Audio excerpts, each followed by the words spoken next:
விட்டு எங்கு நான் போக மாட்டேன், ஓ அன்பை விட்டு என்றும் நான் செல்ல மாட்டேன். கர்த்தருடைய பரிசுத்த நாமத்திற்கு மகிமை உண்டாவதாக. இந்த ஜெபத்திற்காக கர்த்தரை அதிகமாக சோதரிக்கிறேன். அல்லேலூயா. ஒவ்வொரு தெய்வ பிள்ளைகள் வீட்டுக்குள் வார்த்தையின்படி வசனத்தின்படி என் வீடு சகல ஜனங்களுக்கும் ஜெப வீடாக எண்ணப்படும் என்று வேதம் நமக்கு சொல்லுகிறது. அல்லேலூயா. அப்படி இருக்கும்போது ஒவ்வொரு தெய்வ பிள்ளைகளுடைய வீட்டுக்குள் எப்பொழுது என்ன பண்ணுங்க, ஜெப சத்தங்கள் தொனித்திருக்க வேண்டும். அல்லேலூயா. இந்த ஜெப கூடுகையினால் என்ன நடக்கும்? இந்த ஜெப கூடுகையினால் என்ன நடக்கும்? இல்லை நம்ம பேருக்காக நம்ம வீட்டில் ஜெபம் வைக்கிறோமா அப்படின்னு பார்த்தா கூட அந்த ஜெபம் என்ன கிடையாதுங்க, அது ஜெபம் அல்ல. நாம் ஜெபிப்பதற்கு என் வீட்டில் தேவனுடைய ஆசீர்வாதத்தை நான் பெற வேண்டும் என்று சொன்னால் பிற குடும்பங்கள் என்ன பண்ணுங்க, அதுக்குள் வாசம் செய்யும். பிற குடும்பம் அதுக்குள் வாசம் செய்யணும். அல்லேலூயா. ஒரு வீடை கட்டி வச்சிட்டா வீடு காலியா இருந்துச்சுன்னா அந்த வீட்டுக்காரருக்கு எப்படி இருக்கும்? அது போல நாம் ஜெபம் என்று வைத்து விட்டு தேவன் வரும்போது யாருமே இல்லாமல் இருந்தால் தேவனுக்கு எப்படி இருக்குங்க, கஷ்டமா இருக்கு. அல்லேலூயா. அப்போ தேவன் வருவதற்கான ஒரு வீடாக நம்ம வீடு மாறணும். அல்லேலூயா. அதனால்தான் குடும்ப ஜெபம், அதுக்குதான் குடும்ப ஜெபம், வீட்டு பிரேயர் எப்படி நம்ம வைக்கிறோம். அல்லேலூயா. அன்பான தெய்வ பிள்ளைகளே, நாம் வைக்கிற நோக்கம் நாம் விடுவிப்பது மாத்திரமல்ல, நம்மை சார்ந்தவர்களையும் கர்த்தர் விடுவிக்கிறதால் ஒரு ஜெபம். அல்லேலூயா. யாத்ராகம் 23வது வசனம் 25வது வசனங்களை நாம் வாசிப்போம். படிங்க. உங்கள் தேவனாகிய கர்த்தரையே நல்லா கவனிச்சிங்க. முதல் நீங்கள் யாரை தொழுது கொள்ள வேண்டும், யாரை சேவிக்க வேண்டும் என்கின்ற ஒரு நோக்கம் உண்டு. அல்லேலூயா. இந்த யாத்ராகத்தை நீங்க பாத்தீங்கன்னு வச்சுங்களேன், மிகப்பெரிய அற்புதத்தை அடையாளம் உள்ள புத்தகம் எதுனா இந்த யாத்ராக புஸ்தகம் தான். என்ன புஸ்தகங்க? அதுக்கப்புறம் நீங்க எடுத்துக்கிட்டீங்கன்னா மத்திய, மார்க்கு, லூக்கா, யோவான் சுவிசேஷம். அதுக்கப்புறம் நீங்க இடையில பாத்தீங்கன்னா இந்த அப்போஸ்தலர் நடவடிக்கையில என்ன இருக்குங்க, நிறைய அற்புதங்களை குறித்து சொல்லப்படும். மீதி எல்லாம் நீங்க கடந்து போனீங்கன்னா உங்களோடு கூட என்ன பண்றாங்க, பேசுகிற வார்த்தைகளாக இருக்கும். சுகம் பெற்றுக்கிற காரியங்கள் எங்கேயோ 1-2 தான் இருக்கும். ஆனா இந்த யாத்ராக புஸ்தகம் மட்டும் என்னன்னா கர்த்தருடைய கற்பனையை கைகொண்டு உருவாக்கப்பட்டது. இது யார் எழுதினா? மோசே என்கின்ற மனிதன் எழுதினான். அல்லேலூயா. அதே போல பாத்தீங்கன்னா நமக்கு ஆரம்பத்துல யோபை தான் கொண்டு முன்னாடி வைக்கணும். யாரும் வைக்கணுங்க? யோபுடையதான் பைபிள்ல முன்னாடி வரணும். ஏன் அதை நடு பக்கத்துல கொண்டு போய் வச்சாங்கன்னா, அதை முதலே யோபை பத்தி தெரிஞ்சுக்கிட்டா என்ன பண்ண மாட்டாங்க, எதை படிக்க மாட்டாங்க? கட்டாயம் சொல்லுங்க, எதை படிக்க மாட்டாங்க? பைபிள் படிக்க மாட்டாங்க. அப்போ அதனால உலகத்தை படைத்த வரலாறு எல்லாம் முடிச்சுட்டு ராஜாக்கு காலத்துக்கு முன்னாடியே வருதான் யார்? யோபு. அல்லேலூயா. அதுக்கப்புறம் தான் ராஜாக்கள்ல எல்லாம் எழும்பினவர்கள். அப்ப அந்த நாட்களில ஒரு உத்தமமான ஒரு மனுஷன் அந்த தேசத்துல இருப்பதற்கு காரணம் தேவனுடைய அன்பு. அல்லேலூயா. இப்ப இந்த வேதம் சொல்லுகிறது உங்கள் தேவனாகிய கர்த்தர். சொல்லுங்க, உங்கள் தேவனாகிய கர்த்தரை நீங்க என்ன பண்ணணுமா? சேவிக்கணுமா? அல்லேலூயா. சேவிக்கிறவர்களுக்கு என்ன கிடைக்கும் மட்டும் இப்ப சொல்றேன். அல்லேலூயா. நல்லா குறிப்பிட்டு வச்சுங்க, வாசிங்கம்மா. அவர் என் வீட்டுடைய ஆகாரத்தை எப்படி படிக்கணும்? எப்படி படிக்கணும்? அவர் என் வீட்டின் ஆகாரத்தை, என் வீட்டில் இருக்கிற தண்ணீரையும் ஆசீர்வதிப்பார், வியாதி எண்ணிலிருந்து விலக்குவார். என்னது விளக்குவாருங்க? இப்ப மனுஷனுடைய வாழ்க்கையில முழுமையான அடிப்படை தேவை எது? ஆகாரம், தண்ணீர், நோய் இல்லாத வாழ்க்கை. என்ன வாழ்க்கை? நோய் இல்லாத வாழ்க்கை.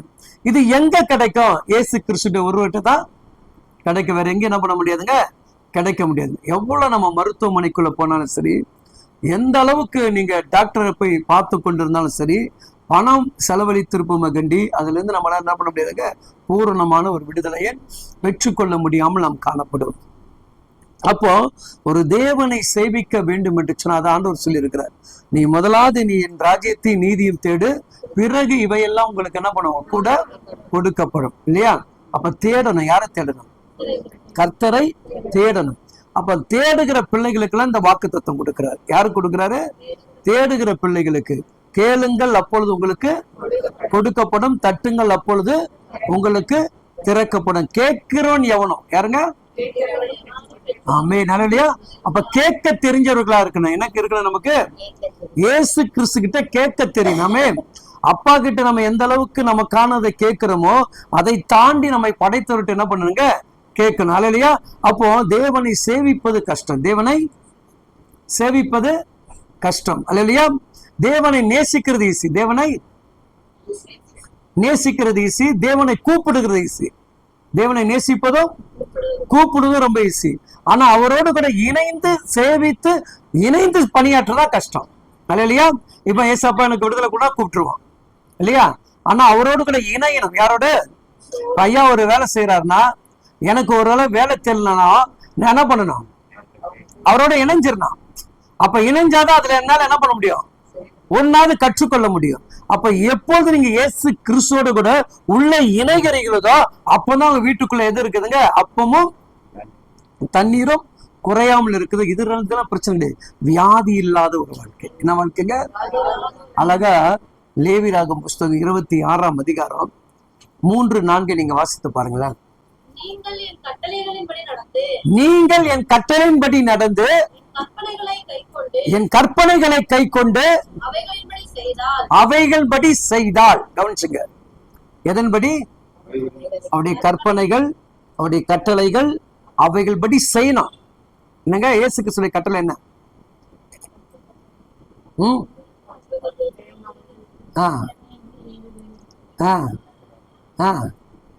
அப்புறம் ரைட், ஓகே, ரைட், ஓகே.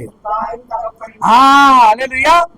உன் தாயும் தகப்பனையும் கனப்படுத்துவாயாக. முதல் கற்பனை எதுங்க? ஆமென். உன் தாய் தகப்பனை நீ முதலாவது என்ன பண்ணணும்? அதுதான். அதுக்கப்புறம் தான் மத்தது. எதுக்கப்புறம்? அம்மா எனக்கு சொத்து கொடுக்கல, அம்மா எனக்கு சாப்பாடு போடல, அம்மா என்ன சேர்க்கலன்னு சொன்னா என்னவா? என்னவா? அல்லேலூயா. தாய் தகப்பனை கனப்படுத்துவது முதலாவது. நான் சொல்ல, பைபிள் சொல்லுது. ஏசாயா 45 10வது வசனத்தை நீங்க வாசித்து பாருங்க. எபேசியர் 6:1-2 வாசிங்க. எடுங்க, டக்குன்னு எடுங்க பார்க்கலாம். தகப்பனை நோக்கி. சிஸ்டர், பிரதர் எடுத்துக்கிட்டீங்களா? கேள்வி கேட்கிறவங்க எல்லாம் நல்லா பாருங்க, சவுக்கடி உழுது பாருங்க, படிங்க. தகப்பனை நோக்கி ஏன் ஜனிப்பித்தா என்று, தாயை நோக்கி ஏன் பெற்றா என்று சொல்லுகிறவர்களுக்கு ஐயோ. யாருக்குங்க? எதுக்கு என்ன பெத்துக்கிட்ட? நானா அவனை பெத்துக்க சொன்னேன்? நானா அவளை? இதெல்லாம் கேட்கறவங்க என்னவா? எதுனா மோசம். பழைய ஏற்பாடுல யாத்திராகத்துல பாத்தீங்கன்னு வச்சுங்க, அப்பா அம்மாவை அடிக்கிறவன கொலை செய்ய சொல்றாரு. என்ன செய்ய சொல்றாரு? கொலை. பைபிள்ல இருக்குது. இல்லாத காரியத்துல கர்த்தர் என்ன பண்ணுங்க? இதெல்லாம் ஒளிவு மறை இல்லாததுதான் இந்த பரிசுத்தமான வேதாங்கள். சில புத்தகத்துல எல்லாமே மறைத்து ஒளித்து எழுதி கொடுப்பார்கள். இது அப்படி அல்ல. பாவம் என்ன, சாபம் என்ன, கீழ்ப்படியாதது என்ன, அன்பு என்ன, இரக்கம் என்ன, தயவு என்பது கற்றுக் கொடுக்குது. அல்லையா? எந்த புத்தகமும் என்ன பண்ணாதுங்க? மனுஷனுக்கு அன்பை கற்றுக் கொடுக்காது, அறிவை கற்றுக் கொடுக்காது. ஆனா இந்த புத்தகம் முழுமையாக எல்லாவற்றையும் கற்றுக் கொடுக்கும். அதுல நீங்க எபேசியர் 6:1-2 வாசிங்க. பிள்ளைகளே, உங்கள் பெற்றாருக்கு எப்படிங்க? கர்த்தருக்குள் கீழ்ப்படிங்க. யாருக்கு? யாருக்கு? உங்க வாழ்க்கையில சந்தோஷம் மகிழ்ச்சி வரணும், முதல்ல யாரை நேசிக்கணுமா? தாய் தகப்பனை நேசிக்கணும். அவங்கள கனப்படுத்தினாதான் பூமியில உன்னுடைய வாழ்நாட்கள். அல்லையா? எதை விதைக்கிறாயோ, சத்தமா சொல்லுங்க. அல்லையா? அதுல மாற்றம் கிடையாது இல்லையா? ஆமே. இன்னைக்கு நீ உங்க அப்பா அம்மாவை மதிக்கலன்னா நாளைக்கு உன் பிள்ளை என்ன பண்ணாது? ஒன்னா மதிக்காது. இவ்வளவுதான் பிரச்சனை. அல்லையா? இதுக்கு நம்ம ரொம்ப டீப்பா விளக்கம் கொடுத்துட்டு போவே தேவையில்ல. அல்லையா? அன்னைக்கு யோசிப்போம். என்னைக்கு பொண்ணு திட்டிட்டு போச்சு, இல்ல பையன் திட்டிட்டு போவோம், முள்ள உட்காந்து அழுவோம். ஐயோ, எங்க அம்மாவை திட்டினால்தான் இன்னைக்கு நான் என்ன பண்றேன்? அனுபவிக்கிறேன். அல்லையா? பைபிள் முழுக்க முழுக்க நல்லா புரிஞ்சுக்குங்க. சகோதரன் தவறு செய்தாலும் 7 முறை அல்ல, 70 முறை. எத்தனை முறைங்க? மன்னிக்கணுமா? யாரு? சகோதரன். அப்ப ரத்த உறவுகளை தேவன் வேதத்துல மையப்படுத்துகிறார். அதை தாண்டி இந்த உலகத்துல என்ன கிடையாதுங்க, வேறு உறவு கிடையாது. ஆனா சகோதர சகோதரி விசுவாசிகள் பார்த்தீங்கன்னா ஒரு குறிப்பிட்ட நேரம் தான் உன்னோட கூட பேசுவாங்க. கடைசி வரைக்கும் யாரும் வர முடியாது. நம் ரத்த சம்பந்தப்பட்ட உறவுகள் தான் அதிகமாக நமக்கு தோல் கொடுக்கும். அப்போ கர்த்தருடைய சத்தத்தை கீழ்ப்படிந்து கர்த்தருடைய வார்த்தைக்கு செவி கொடுத்து அவருடைய கற்பனைகளை கை கொள்கிறவர்களுக்கு தான் ஆண்டவருடைய ஆசீர்வாதம். யாருடைய ஆசீர்வாதம்? கற்படுக்கிறவர் அல்லையா? ஆனா நம்ம கொடுக்க வேண்டிய காரியத்தில் அவர் என்ன பண்ணாருங்க, நிறைய கேள்வி கேட்பார், நிறைய கேள்வி கேட்பார் அல்லையா? நீ கேட்காததை நான் உனக்கு கொடுத்துட்டேன், இப்ப நான் கேட்கறத உனக்கு கொடுங்க அல்லையா? அதான் நேற்று சொன்னேன் இல்லையா, 6 நாள் நம்ம என்ன பண்றோம், உழைக்கிறோம் இல்லையா? உண்மைதானே? யாருக்காக உழைக்கிறோம்? அதுல மாற்றம் கிடையாதுல்ல. 7வது நாள் யாருக்காக உழைக்கணும்? அப்ப நீங்க வீட்டுல சமையல்லாம் ஆக்க கூடாது இல்ல? சண்டை வரும். நான் பைபிள் சொல்லுது பசிக்கும், தெரியுதா? பசிக்கும், சண்டை வரும். தேவ வார்த்தை 3 நாள் மலை பிரசங்கம் ஜனங்க கேட்கறாங்க. என்ன கேட்கறாங்க? இரவு பகல உட்கார்ந்து யாருடைய வார்த்தை கேட்கறாங்க? கர்த்தருடைய வார்த்தை கேட்கறாங்க. அவங்களுக்கு பசியே கிடையாது. என்ன கிடையாது? நல்ல இன்ட்ரெஸ்டா கர்த்தருடைய வார்த்தை. அந்த வார்த்தை ஆகிற சொல்ல மனுஷன் 40 மாத்திரமல்ல, சத்தமா சொல்லுங்களேன். இல்லையா? அப்ப எப்படி உனக்கு பசி வரும் இல்லையா? அப்ப என் குடும்பத்துக்காக நான் 6 நாள் உழைக்க தயாரா இருக்கிறேன், இரவும் பகலும் பாடுபட நான் கஷ்டமா இருக்கிறேன். ஆனா ஒரு நாள் உங்க தேவன் அவருக்காக நியமிக்கப்பட்ட அந்த நாள்ல எவன் ஒரு வேலை செய்கிறான் கொலை செய்ய கடவுள் பைபிள் சொல்லு. நான் சொல்ல பைபிள் சொல்லு இல்லையா? அழகா சொல்ல பைபிள். பெரம்பை கையில் எடுக்கலனா பிள்ளை எப்படி ஆயிடுமா? அல்லையா? அப்போ தேவனுடைய வார்த்தைகள் பாருங்க, அவருடைய கற்பனை எதுனா சத்தியத்துக்கு ஏற்றபடி நம்ம வாழணும். எதுக்கு ஏற்றபடி? சத்தியத்துக்கு ஏற்றபடி. பைபிள்ல நீங்க நீதிமொழிகள்ல பாத்தீங்கன்னு வச்சுங்க, அங்க சொல்லப்படும் தன் இஷ்டத்துக்கு விடப்பட்ட பிள்ளை தாய்க்கு லட்சையை உண்டாக்குகிறார். எதை உண்டாக்குறாரா? அப்போ பிள்ளைன்னு என்ன பண்ண, கண்ட்ரோலா வளர்க்கணும். பிள்ளை என்ன பண்ற கூடாது, இஷ்டத்துக்கு நம்ம விடக்கூடாது. அப்போ பைபிள் சொல்ல முதிர்ந்த வயதுல அவங்களை தள்ளாத. என்ன வயசுல? முதிர்ந்த வயசுல அவங்களை என்ன பண்ணக்கூடாதான், கைவிட்ட கூடாதுன்னு சொல்லி பைபிள் சொல்லுது. நிறைய பெற்றோர்கள் என்ன பண்றாங்க, எங்க இருக்கிறாங்க? பிளாட்பாரத்திலும் தெருக்களிலும் வீதிகளிலும் அமர்ந்து கொண்டிருக்கிறார்கள். அப்போ இப்படிப்பட்ட சூழ்நிலையில் இப்படிப்பட்ட காரியங்களுக்குள்ள நாம் கடந்து வரும்போது நம்முடைய வாழ்க்கை எப்படிப்பட்ட வாழ்க்கை என்பதை சிந்தித்து பாருங்கள் அல்லையா? அப்போ தன்னுடைய தாய் தகப்பனையே ஒருவனால் பராமரித்து அவனுக்கு உண்டான ஆகாரத்தை கொடுக்க முடியலன்னா நீ இயேசு இடத்துல போய் எப்படிங்க உங்களால மண்டிட்டு முழங்கால் இருந்து உங்களால் என்னால ஜெபிக்க முடியுது இல்லையா? அப்போ அவங்க பட்ட நுகங்கள், அவங்க பட்ட பாடுகள், அவங்க சுமர்ந்த வேதனைகளை நம்ம என்ன பண்றோங்க, சர்வசாதாரணமாக மறந்து விடுகிறோம். ஒரு புது உறவு வந்துச்சுன்னா, ஒரு புதிய அன்பு வந்துச்சுன்னா என்ன பண்றோம், எந்த அன்பை மறக்கிறோம்? ஆதியிலே நம்மளை வளர்த்த அந்த அன்பை மறக்கிறோம். பைபிள் சொல்லுது இல்லையா? என்ன சொல்லுதுங்க? அதனாலதான் ஆண்டவர் என்ன பண்ணாருங்க, அழகா சொல்றாரு. ஆண்டவர் என்ன சொல்றாரு? ஆண்டவர் தெளிவா சொல்றாரு. ஏசாயா 46ஆம் அதிகாரத்தில் நீங்க பாத்தீங்கன்னா என்ன சொல்றாருங்க, முதிர்ந்த வயதில் நானே அவர்களை தாங்குவேன், தப்புவிப்பேன், ஏந்துவேன், சுமப்பேன். ஏன்னா நீங்க மனுஷன் என்ன பண்ண மாட்டோம் உங்களை. அழகா அவர் சொல்றாரு இல்லையா? உங்களை நான் என்ன பண்ணுவேன், முதிர்ந்த வயதுல தாங்குவேன், ஏந்துவேன், சுமப்பேன், தப்புவிப்பேன். இல்லையா? கவனிச்சு பாருங்க. அப்போ வாழ்க்கையில தேவனுடைய பிள்ளைகள் சத்தியத்தை அறிகிறோம், சத்தியத்தை ருசிக்கிறோம். ஆனா நம்ம கூட இருக்கக்கூடிய உறவு கிட்ட நம்மளால என்ன பண்ண முடியலங்க, நல் உறவு, நல்ல ஐக்கியங்கள் வைத்துக் கொள்ள முடியல இல்லையா? ஆனா இதெல்லாம் தாண்டி நம்ம யாரை நேசிக்கிறோம், யாரை நேசிக்கிறோம் இல்லையா? வேதத்துல ஒரு மனுஷன் இருக்கிறான், ஐயா உண்மை பின்பற்றி வரனா நான் என்ன செய்யணும்னு கேட்டான். என்ன கேட்டா? அதுக்கு என்ன சொன்னார் ஏசப்பா? என் கற்பனைகள் எல்லாம் அவன் என்ன சொன்னான், நான் சிறு வயது முதல் என்ன பண்றேன். நம்மள அப்படின்னு சொல்ல, நாங்க சின்ன வயசுல இருந்து ஜெபிக்கிறோம் பிரதர், நாங்க கரெக்டா ஆலயத்துக்கெல்லாம் போறோம் பிரதர். என்ன பண்ணோம்? ஜெபிக்கிறோம் பிரதர், கரெக்டா ஆலயத்துக்கெல்லாம் போறோம் பிரதர். ஆனா பக்கத்துல இருக்கிறவங்கள பார்த்தா மிதிப்போம் பிரதர். பக்கத்துல இருக்கிறவங்கள பார்த்தா எரிச்சலா காணுவோம் பிரதர். அப்ப என்னுடைய அன்பு பைபிளுக்கும் என் நடைமுறை வாழ்க்கைக்கு எப்படி இருக்குது? வித்தியாசம் இருக்குது. அப்ப இதை தூக்குவதற்கு எனக்கு தகுதி இருக்குதா? இதை தூக்குவதற்கு எனக்கு தகுதி இருக்குதா நம்ம யோசிக்கணும். அல்லையா? அப்ப நான் என்ன பண்றேன்? ஒரு பொய்யான ஒரு போர்வையில நான் யாரை தொழுது கொள்கிறேன்? பொய்யான போர்வையில யாரை தொழுது கொள்கிறேன்? ஏசப்பாவை இருக்கிறேன் இல்லையா? அப்ப இயேசுவிடத்தில் அன்பு காட்டுகிறவன் மனுஷன் கிட்டத்துல என்ன பண்ணணும்? அன்பை காட்டணும். அல்லையா? அப்ப இன்னைக்கு தேவனுடைய நியாயப்பிரமாணத்தையும் கற்பனைகளும் கை கொண்டு இருக்கிற நீ எங்க உன் வாழ்க்கை தடுமாறுகிறது? எங்க உன் எதிர்பார்க்கக்கூடிய ஆசீர்வாதங்கள் முற்றுப்புள்ளி வைக்கப்படுகிறது அப்படின்னு நீங்க சிந்தித்து பார்த்தீங்கன்னா, கிறிஸ்து கிட்ட செலுத்தக்கூடிய அன்பை நம் சார்ந்தவரிடத்தில் நம்மளால என்ன பண்ண முடியலங்க?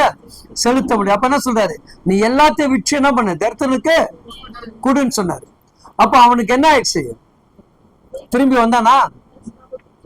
ஏசாப்பட்ட திரும்பி வந்தானா? வரமாட்டான். ஏன்னா அவங்ககிட்ட பணம், பேரு, புகழ் இருக்குனால இந்த பேரு, பணம், புகழ் என்ன பண்ண? என்ன காப்பாற்றும். அல்லையா? அது குறிப்பிட்ட காலத்தோட அழிந்து போகும். ஆனா கிறிஸ்துடைய அன்பு மட்டும் என்னைக்குமே அழியாது. அல்லையா? அழகாக 1 கொரிந்தியர் 13ஆம் அதிகாரம் 8, 9 நீங்க வாசித்து பாருங்க. அன்பு ஒரு காலம் ஒழியாது. பாருங்க, தீர்க்க தரிசி கூட என்ன பண்ணோம்? ஒளிந்து போகும்.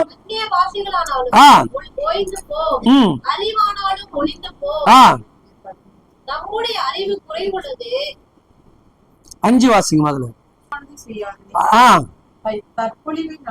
தற்பொழிவே நாடு. என்ன பண்ணுங்க? அன்பு யாரையும் ஏமாற்றாது, யாரையும் வஞ்சிக்காது, யாரையும் கெடுக்காது, யாருக்கு விரோதமா எது இருக்காது? அன்பு இருக்காது. இப்படி அன்பு உள்ளவங்க மட்டும் ஒரு ஆமீன் சொல்லுங்க பாக்க. என்னவா நம்ம கிட்ட என்ன இருக்குது? பெருமை இருக்குதா? விட்டு கொடுக்காத என்ன இருக்குதா? நமக்கு மாமியாரை நேசிக்கக்கூடிய நல்ல எண்ணம் இருக்குதா? சரி, அதை விட்டுருங்க. அப்போ நம்ம ஒருத்தங்கிட்ட சண்டை போட்டுன்னு வச்சுங்களேன். இப்ப நான் வந்து மகள்கிட்ட சண்டை போட்டேன்.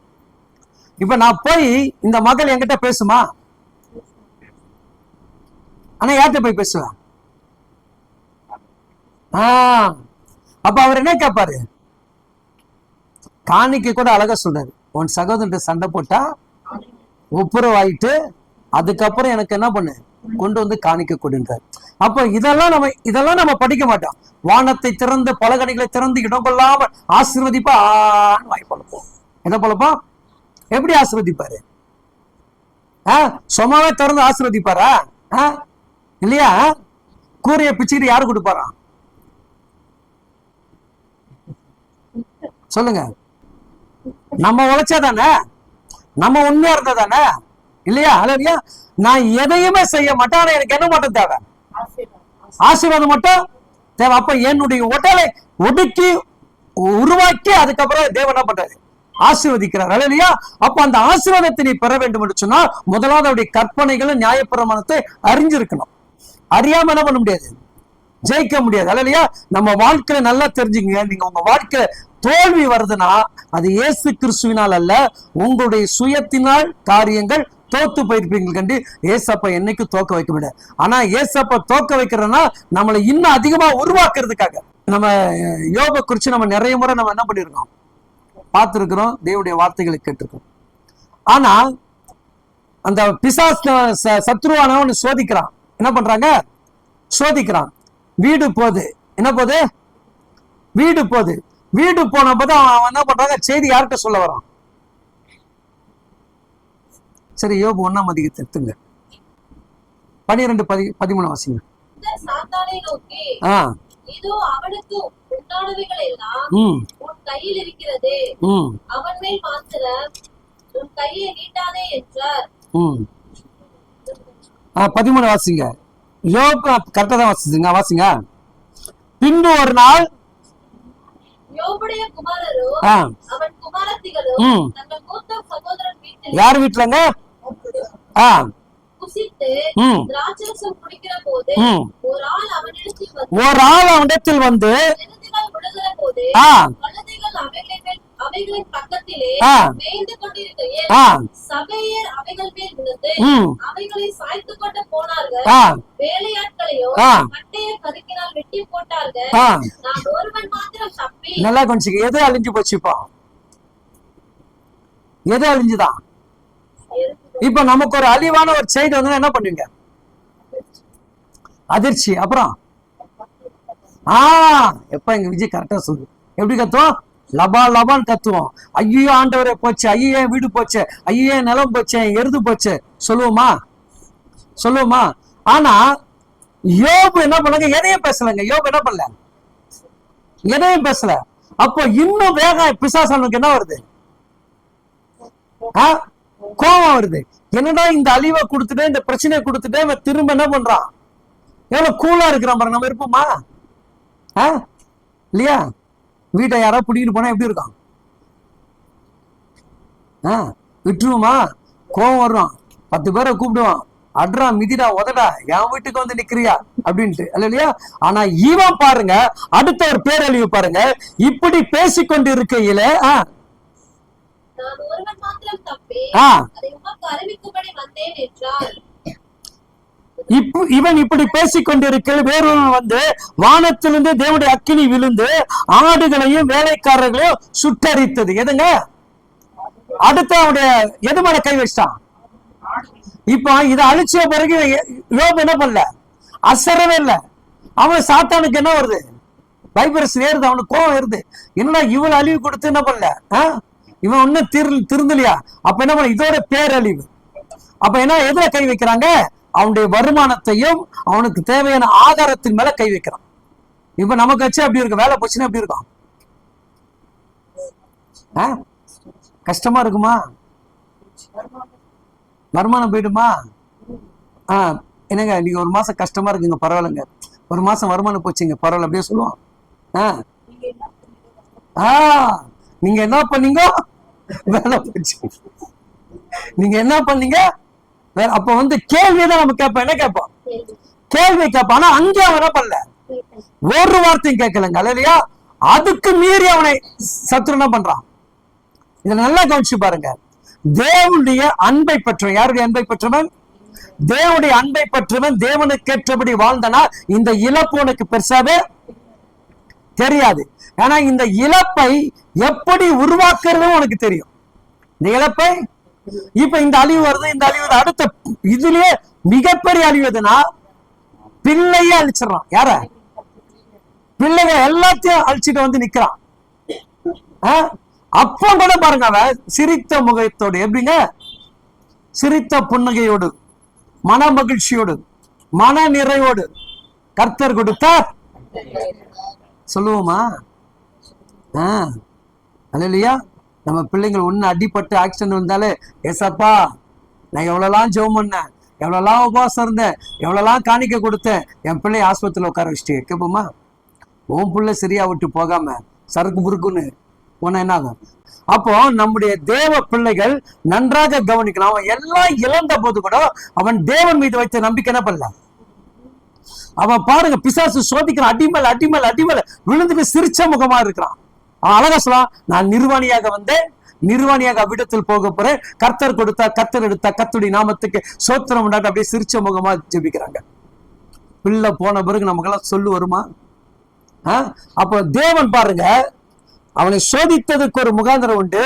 சத்துருவான ஒண்ணுக்கு பல முறை சோதிச்சோ இவனை என்ன பண்ண முடியல? வீழ்த்த முடியல, இல்லையா?